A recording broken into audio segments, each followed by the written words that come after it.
அச்சாரம் டிவி நேயர்களுக்கு வணக்கம்.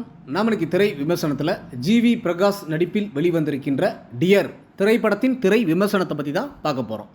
இந்த படத்தை ஆனந்த் ரவிச்சந்திரன் இயக்கியிருக்கிறாரு. நட்மேக் ப்ரொடக்ஷன் சார்பில் வருண் திரிபுராணி மற்றும் அபிஷேக் ரமிஷெட்டி மற்றும் ஜி பிருத்திவிராஜ் ஐயர் இணைந்து தயாரிச்சிருக்கிறாங்க. ரோமியோ பிக்சர்ஸ் வெளியிட்டிருக்கிறாங்க. ஜிவி பிரகாஷுடன் இணைந்து ஐஸ்வர்யா ராஜேஷ், ரோஹிணி, தலைவாசல் விஜய், இளவரசு, காளி வெங்கட் மற்றும் பல நட்சத்திரங்கள் நடிச்சிருக்கிறாங்க. இந்த படத்தோட கதை என்னென்னு பார்த்தீங்கன்னா, கதாநாயகன் ஜிவி பிரகாஷுக்கு சின்ன சத்தம் கேட்டாலே தூக்கம் வராது.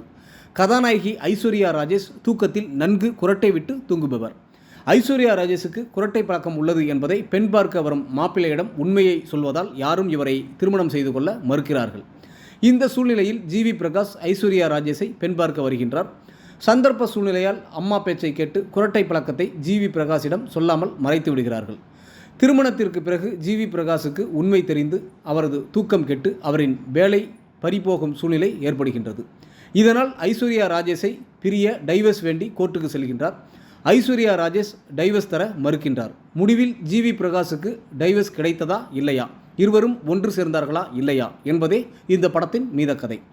ஜிவி பிரகாஷ் நடிப்பிலும் நடனத்திலும் நன்றாக ஸ்கோர் செய்திருக்கின்றார். ஐஸ்வர்யா ராஜேஷ் கொடுக்கப்பட்ட கதாபாத்திரத்தை சிறப்பாக செய்து கைதட்டல் பெறுகின்றார். காளி வெங்கட்டும் அவரது மனைவியாக நடித்தவரும் நன்றாக நடித்துள்ளார்கள்.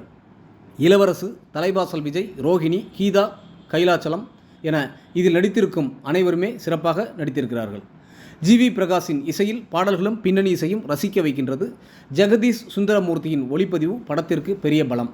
சொல்ல வந்த கதையை எல்லோரும் ரசிக்கும்படி சுவாரஸ்யமாக சொல்லியுள்ள இயக்குனர் ஆனந்த் ரவிச்சந்திரனுக்கு பாராட்டுக்கள். ஒட்டுமொத்த படக்குழுவினருக்கும் அச்சாரம் டிவி சார்பாக வாழ்த்துக்கள்.